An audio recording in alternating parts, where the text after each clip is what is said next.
KSKTU നേതൃത്വത്തിൽ Kavassery village ഓഫീസിന് മുന്നിൽ പ്രതിഷേധ കൂട്ടായ്മ സംഘടിപ്പിച്ചു. ക്ഷേമ പെൻഷൻ വീടുകളിൽ എത്തിക്കുക, വയോധികരെ വഞ്ചിക്കാതിരിക്കുക തുടങ്ങിയ ആവശ്യങ്ങൾ ഉന്നയിച്ചായിരുന്നു പ്രതിഷേധ കൂട്ടായ്മ. Union area secretary V Ponnukuttan ഉദ്ഘാടനം ചെയ്തു.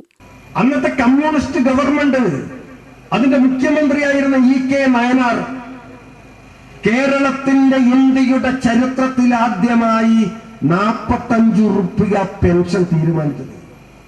ആ പെൻഷൻ അന്ന് തീരുമാനിച്ചപ്പോ അന്ന് കേരളത്തിന്റെ പ്രതിപക്ഷ നേതാവ് കോൺഗ്രസിന്റെ നേതാവ് K കരുണാകരനായിരുന്നു. എന്താ പറഞ്ഞത്? ഈ പെൻഷൻ ഇങ്ങനെ കൊടുക്കേണ്ടത് ഉദ്യോഗസ്ഥന്മാർക്കാണ്, പാടത്തും പറമ്പില് പണിയെടുക്കുന്നവർക്ക് കൊടുക്കാനുള്ളതല്ല പെൻഷൻ. അത് കണ്ണുകുടിച്ച് കളയുമെന്നാണ് പറഞ്ഞത്. ഒരു നാടിനെ തീറ്റിപ്പോറ്റുന്നതിന് വേണ്ടി പകലന്തിയോളം പാടത്ത് കുനിഞ്ഞു നിന്ന് പണിയെടുക്കുന്ന മനുഷ്യൻ 60 വയസ്സ് കഴിയുമ്പോ ഒരു ചെറിയ ആശ്വാസം, വലിയ ആശ്വാസം എന്നല്ല, ഒരു ചെറിയ ആശ്വാസം. അങ്ങനെയാണ് നമ്മൾ 45 രൂപ പ്രഖ്യാപിച്ചത്.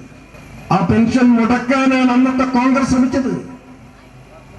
അടിയന്തര പ്രമേയം കൊണ്ടുവന്നു കേരള നിയമസഭയിൽ കോൺഗ്രസ്.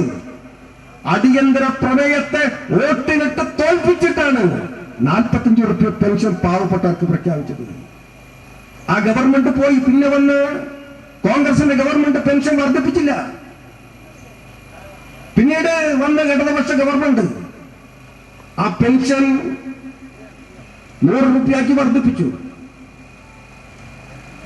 ആ ഗവൺമെന്റ് പോയി പിന്നീട് കോൺഗ്രസ് ഗവൺമെന്റാണ് വന്നത്. ആ ഗവൺമെന്റ് 10 രൂപ വർദ്ധിപ്പിച്ചില്ല. പിന്നീട് ഇടതുപക്ഷ ഗവൺമെന്റ് വന്നു.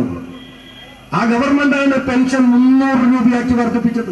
ഇടതുപക്ഷ ഗവൺമെന്റാണ് വർദ്ധിപ്പിച്ചത്. കോൺഗ്രസ് വന്നപ്പോൾ വർദ്ധിപ്പിച്ചില്ല. എന്ന് മാത്രമല്ല, കൃത്യസമയത്ത് കൊടുത്തില്ല. ഹക്കീം അധ്യക്ഷനായി. C Raveendran, K Ashokan, P പ്രിയ, ഉണ്ണിക്കുട്ടൻ, ജാൻസിമോൻ എന്നിവർ സംസാരിച്ചു. UTV news, Palakkad.